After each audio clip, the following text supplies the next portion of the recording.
You still have friends who work for the big AI companies. Yeah. What are they telling you about what they're seeing and what their fears are?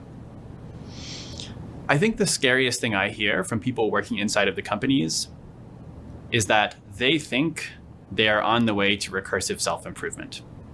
The point where AI agents are writing all of the code and doing all of the research for the next generation of AI agents. You have really smart AI, making smarter AI, and so on. And that's a runaway process, potentially. And they think that they're going to be able to do it. They're like, we are not that many years, maybe 1, maybe 2, maybe 3 years from that process happening. That terrifies me. What are the repercussions of that? I mean, it's a little bit like asking, what are the repercussions of Homo sapiens coming on the scene in a world of monkeys and apes? How are the chimpanzees supposed to forecast what will happen to the whole Earth once you have a species that can use tools and language and fire and build skyscrapers? I'm like, I do not know what AI agents that are a lot smarter than us will be able to do, but we are talking about not just agents running on computers talking to us via screens. We are also talking about robots. We are also talking about drones. We are talking about massive impact on the physical world, on the environment, and potentially our ability to survive on Earth. So back to those insiders you might talk to. Can you tell us, are they scared? And if they are, how do they justify what they continue to do? I think many of them, I think the majority of the people I know are scared. And everyone else is at least anxious, is at least like, this is pretty terrifying. People are also hopeful. People are also like, this could be really good if it goes well, but people do not assume it will go well.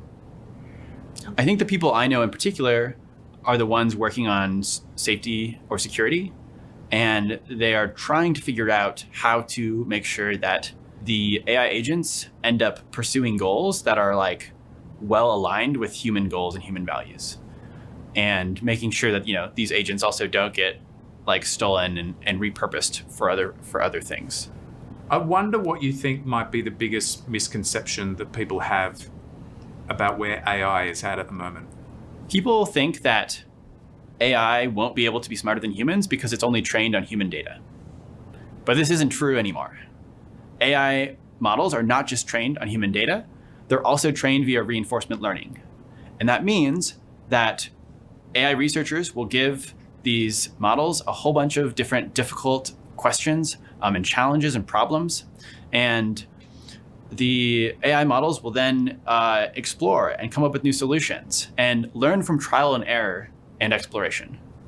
And that means that they can learn to be better than humans at any given domain if they have a good enough environment to explore and learn via that process. You study the risks around loss of control. What are your concerns in this area at the moment? My biggest concern is that AI companies, and especially governments, sort of have no plan for how we will manage creating a new type of life, species, whatever you want to call it, but like AI agents that are much smarter than humans. There's no good plan, because once you have these agents that are strategic, that can make plans, it's pretty clear that they will end up with all of the power in the world and not humans, either because they're extremely persuasive, either because they are able to economically dominate, run companies,